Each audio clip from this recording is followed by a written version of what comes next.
something like you just mentioned there, that would be interesting to actually understand how long that's been operating in Germany, Austria, Sweden, Switzerland. It's early. It's early days. That's again the situation with these technologies. I can't say, it's been the result of an 8-year.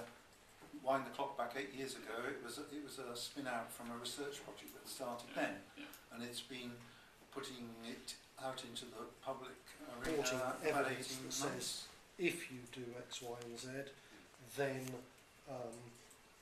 it is correct that you can get these reductions to provide something which basically can be put into SAP or something like that. And if that doesn't exist, then the opportunity to take a medium scale deployment and do that. I mean, the Technology Strategy Board has got a whole set of retrofit tests and trials going on at the moment, but as far as I was able to tell from the data I looked at, not one of them has got an energy management scenario in the homes. They're doing a lot of putting on TRVs and putting on a lot of insulation, but we want to go beyond that.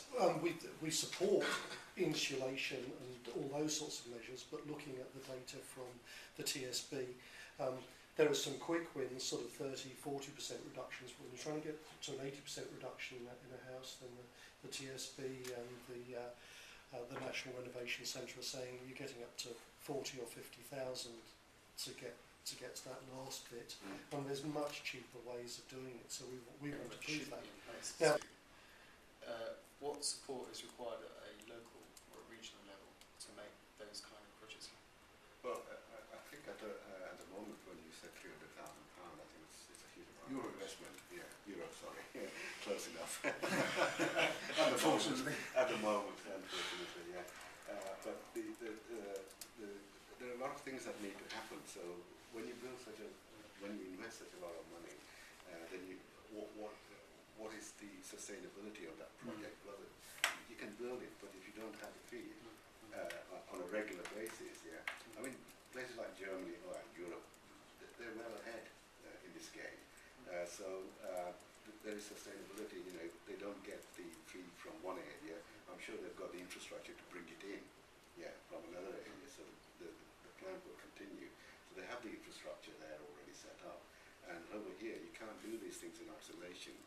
And I think if you're going to build something, then you need to build it to a scale where it's sustainable, even if it's a trial project, because it's a lot of money as an investment. And if you want to bring the investors in, then you have to show that there's the thing I'm looking at is using 1,000 tonnes a year, which isn't a huge amount. So 1,000 dry tonnes of biomass is not a big amount of to have available to keep it sustainable, as far as I'm concerned, either in a cooperative for 2 or 3 farms or a group of, I don't know, North Stowe. How many houses are they thinking they want there? 10,000. 10,000? I mean, you probably do more. I mean, effectively, it can handle sludge from a sewage treatment works. I know you're clean water, but one of those units will handle a population of people producing sludge of 50,000. So Cambridge would probably need 3 of those. But do you have AD facilities? No, we don't know, because we're clean water only. Okay. But there is a... But the big difference with sewage for this particular technology, at the moment, there's a big market for just the digestate. Farmers can put it on their fields, they can grow their vegetables in it, and they can sell it to Tesco and Sainsbury's. Is having some market validation from authorities or larger organisations that once the benefits have been proved and some figures were put around it, that if the saving was X and the cost was Y, then that is what they would be looking for and moving forward, because market validation is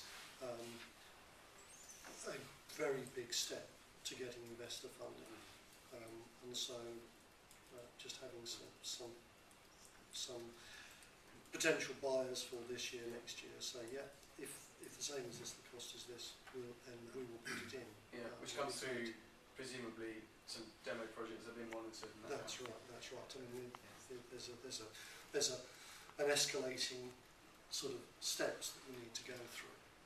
Could be putting the PV solution that costs an average perhaps of £12,000 at the moment for a 4 kilowatt 16 plate array, is that there's a lovely little gadget that's been produced called a voltage optimizer, and they are about £300 each, and they will save roughly on an average household about 65 to £100